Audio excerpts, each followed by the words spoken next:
Bonjour, mon nom est Lambeau David et bienvenue dans cette vidéo explicative concernant les capacités vidéo de votre Fuji X-T4.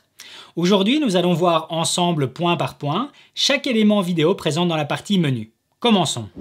Tout commence par le mode vidéo. Rentrons directement dans celui-ci.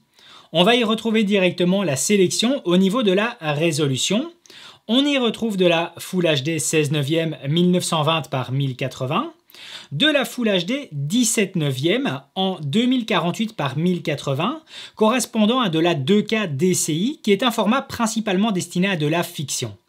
De la 4K 16 neuvième de 3840 par 2160, correspondant à de la 4K UHD. Et enfin, de la 4K 17 neuvième de 4096 par 2160, correspondant à de la 4K DCI, de nouveau un format principalement destiné et utilisé dans le domaine de la fiction. Ensuite s'affiche le choix de la fréquence d'image qui, selon le choix de définition et de codec, sera complètement présent ou partiellement grisé. Un total de 6 possibilités avec du 23,98 images par seconde, 24, 25, 29,97, 50 et 59,94 images par seconde. Pour la dernière possibilité, nous aurons le choix sur le débit du flux vidéo. Celui-ci sert à quantifier la quantité de données transmises par seconde. De nouveau, selon le choix de définition ainsi que de fréquence d'image, différentes options vous seront proposées. Plus le débit est élevé, meilleure sera la qualité du fichier. On revient à présent en arrière pour sélectionner la partie format de fichier correspondant aux différents codecs. Il nous offre 3 possibilités, 2 en MOV avec du H265 et H264, viendra ensuite du MP4 H264. Premier point à souligner. Seul le codec H265 vous permettra un enregistrement en 10 bits interne, offrant un nombre total de nuances de couleurs bien supérieur aux 8 bits présents dans le MOV et MP4 H264. Le H265 10 bits sera donc de taille plus importante, mais vous offrira plus de latitude à l'étalonnage dans votre logiciel de montage. Pour comprendre l'ensemble des possibilités d'enregistrement, nous allons encore aborder 2 éléments avant de revenir sur certains. On revient en arrière sur la compression vidéo. Celle-ci nous offre 2 possibilités avec du Langop et du intra-image. L'intra-image désigne une méthode de compression des données selon laquelle chaque image individuelle est comprimée. Les fichiers des vidéos enregistrés avec cette méthode sont donc de taille plus importante. Mais cette méthode permet d'empêcher la perte de qualité de l'image car son traitement ne nécessite aucun recodage. Concernant la structure d'un GOP, groupe d'images, elle définit l'ordre dans lequel sont disposées les images à codage interne et à codage prédictif. Le GOP est constitué d'une suite d'images regroupées dans un flux vidéo encodé qui est répété périodiquement jusqu'à la fin de l'encodage. Les images visibles sont générées à partir des images codées contenues dans un GOP. C'est un peu technique, mais n'hésitez pas à consulter ce sujet en dehors de cette vidéo. Revenons à nouveau en arrière et nous allons sélectionner à présent l'enregistrement à grande vitesse, soit la possibilité d'option ralenti. La première option vous demande de valider la fréquence d'image concernant la lecture de vos 240 images par seconde. Vous pouvez très bien choisir entre 23,98, 24, 25, 29,97, 50 et 59,94 images par seconde. Cela veut dire que vos 240 images par seconde seront lues dans une vidéo dont la fréquence d'image correspondra à ce choix. Pour résumer, et si je choisis 24 images par seconde, pour 1 seconde enregistrée, j'obtiendrai une vidéo reprenant un plan au ralenti dont la durée sera de 10 secondes. Maintenant que nous avons fait le tour sur l'ensemble des différentes options de captation, il vous faut comprendre que toutes ces possibilités auront chacune leur propre combinaison. Un simple exemple, si je choisis de filmer dans la compression intra-image sur un codec MOV H265 10 bits et le tout en 4K 23,98 images par seconde, le choix du débit sur le flux vidéo sera directement au maximum avec 400 mégabits par seconde.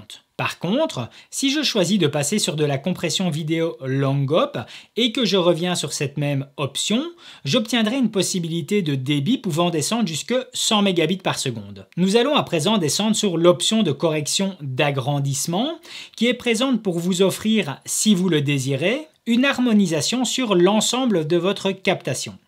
En effet, suivant les différentes options présentes sur la stabilisation capteur ou tout simplement l'enregistrement à grande vitesse, un crop peut s'appliquer sur le capteur.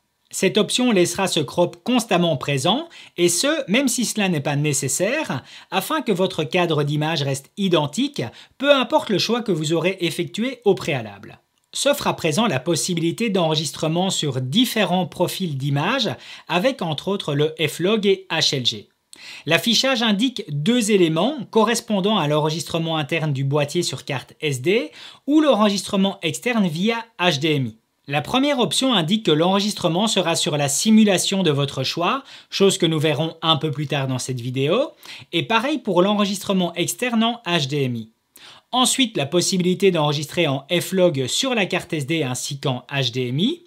Les deux suivantes reprennent la mixité de cette combinaison en opposé, avec certaines restrictions comme l'enregistrement à grande vitesse par exemple. Enfin, pour le dernier, il s'agit de l'enregistrement au profil HLG. Sortie film 4K est principalement présent lors de l'utilisation d'un moniteur ou enregistreur externe. Vous pouvez choisir d'avoir un enregistrement en 4K sur votre carte SD et cette 4K est toujours transmise à votre moniteur ou enregistreur externe. D'autres options sont aussi présentes, de l'enregistrement en 4K sur votre carte SD, une retransmission en Full HD via l'HDMI, de l'enregistrement en Full HD sur votre carte SD, de la retransmission en 4K via l'HDMI, et alors aucun enregistrement sur votre carte SD et une retransmission en 4K via l'HDMI. Sortie vidéo Full HD reprend exactement le même principe avec de la Full HD sur la carte SD et de la Full HD sur l'HDMI ou aucun enregistrement sur votre carte SD et de la Full HD en HDMI. On passe à présent sur la page 2. Avec l'affichage d'informations sorties HDMI qui vous donnera la possibilité d'afficher ou retirer les informations techniques sur l'écran du boîtier du signal vidéo envoyé à votre moniteur ou enregistreur externe, chose que j'effectue à l'heure actuelle. Pour la qualité de veille HDMI 4K, si 4K est sélectionné, cela veut dire que lors de la mise en veille de votre boîtier, la transmission HDMI continuera toujours et ce en 4K. Mais vous pouvez choisir que lors de cette mise en veille du boîtier, la retransmission bascule en Full HD et ce afin d'économiser de la batterie. Le contrôle d'enregistrement HDMI permet au boîtier d'envoyer des signaux de démarrage et d'arrêt à l'enregistreur externe lorsque vous appuyez sur le déclencheur du XT4 afin de démarrer ou arrêter l'enregistrement de la vidéo. Pour le mode stabilisation d'image, trois options sont présentes avec l'activation de la stabilisation capteur plus optique si celle-ci est présente. La deuxième reprend le même principe mais avec l'ajout d'une stabilisation électronique supplémentaire. Attention qu'un crop au niveau du capteur et donc de votre image sera appliqué. Et enfin, la désactivation de toutes les stabilisations. En ajout à ceci, vous pouvez choisir le mode de fonctionnement de cette stabilisation avec l'amélioration du mode stabilisation. Deux options sont présentes avec leur explication. On retrouve ici convient à la prise de vue statique à main levée ou convient à la prise de vue panoramique, inclinée et suivant les sujets. Paramètre zébra concerne l'affichage des zébrures liées au seuil de luminosité. Vous pouvez choisir un affichage avec inclinaison gauche ou droite ou tout simplement désactiver celui-ci. Le niveau des zébras vous permet de choisir la limite du seuil de luminosité en passant de 50% jusqu'à 100%. Contrôle film optimal vous permet un contrôle différent de votre boîtier. Par exemple, si j'active celui-ci, le contrôle des ISO et vitesse d'obturation sur les deux molettes du dessus seront alors désactivés, mais contrôlés via les deux autres latérales. On retrouve à l'intérieur un contrôle des ISO, j'effectue celui-ci à l'instant même, et sur la roue extérieure, on va directement retrouver un contrôle sur la vitesse d'obturation. Attention que le contrôle sur l'ouverture de votre objectif ne sera plus directement opérationnel depuis celui-ci, mais vous devrez passer directement par l'option présente via l'écran tactile et choisir une différence au niveau de l'ouverture de votre choix. On arrive à présent sur la page 3 avec la lampe témoin qui vous offre plusieurs options d'affichage concernant les deux témoins LED présents à l'avant et à l'arrière de votre boîtier lors du déclenchement de l'enregistrement. Vous pouvez choisir parmi plusieurs variations d'affichage, tout comme la désactivation complète. Sélection réglage perso vous permet de choisir parmi les 7 configurations que vous aurez effectuées au préalable. L'élément juste en dessous vous permet de modifier et enregistrer chacune d'elles. Il s'agit surtout ici d'un contrôle sur la personnalisation des différentes simulations de films. Et enfin, la communication sans fil. Celle-ci s'affiche grisée car j'enregistre mes menus à l'instant même, ce qui m'empêche l'activation de celle-ci, mais elle vous permet tout simplement l'activation de la connexion entre votre Fuji X-T4 et votre smartphone.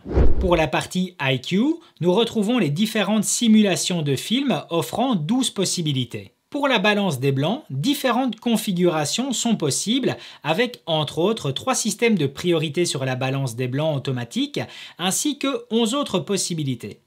Un point à soulever sera sur la balance des blancs manuelle qui est à présent ajustable au degré près et je vais d'ailleurs basculer sur un autre affichage afin de vous montrer celui-ci.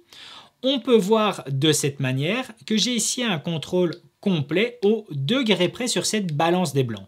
Pour la plage de dynamique liée à l'enregistrement interne du boîtier, 3 options sont possibles avec 100%, 200% et 400%.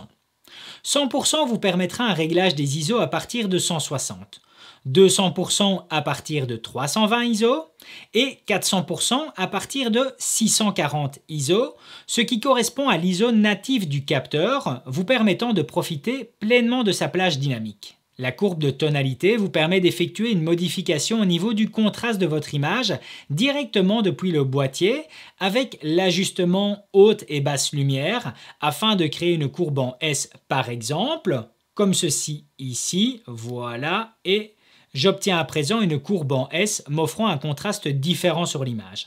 Vous pouvez augmenter ou diminuer la densité des couleurs. Vous pouvez augmenter ou diminuer le détail présent dans votre image. Un outil de réduction du bruit est directement présent dans le boîtier et vous pouvez en choisir l'intensité. Un ajout supplémentaire en réduction de bruit est même présent pour la résolution 4K, mais sera limité suivant la fréquence d'image choisie.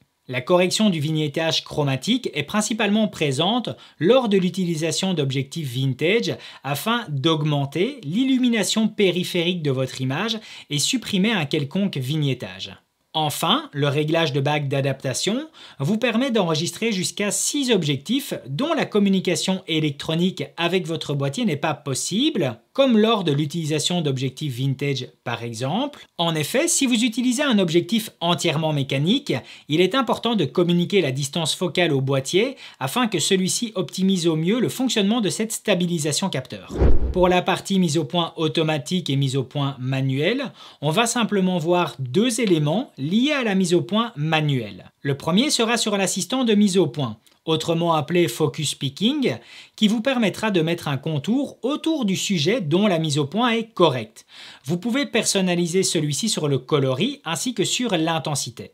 Le deuxième sera avec la vérification de cette mise au point manuelle qui agira telle une loupe. Lors de l'ajustement de votre mise au point, un agrandissement dans votre image s'appliquera afin d'ajuster celle-ci de la façon la plus précise possible. Pour la partie réglage audio, plusieurs possibilités, avec entre autres le réglage du niveau du micro interne au boîtier. Nous avons un mode auto, manuel, sur lequel vous savez directement ajuster celui-ci. Et enfin, vous avez la possibilité de désactiver l'enregistrement audio lié au boîtier. On va aussi retrouver les mêmes possibilités, mais liées à l'enregistrement sur un micro externe. Le réglage du jack du micro sera lié à l'utilisation d'un micro externe ou à l'utilisation d'un enregistreur audio externe. Le limiteur du niveau du micro, et si activé, réduit la distorsion provoquée par les sons qui dépassent les limites du circuit audio présent dans le microphone. Le filtre vent permet d'activer la réduction du bruit du vent pendant l'enregistrement vidéo.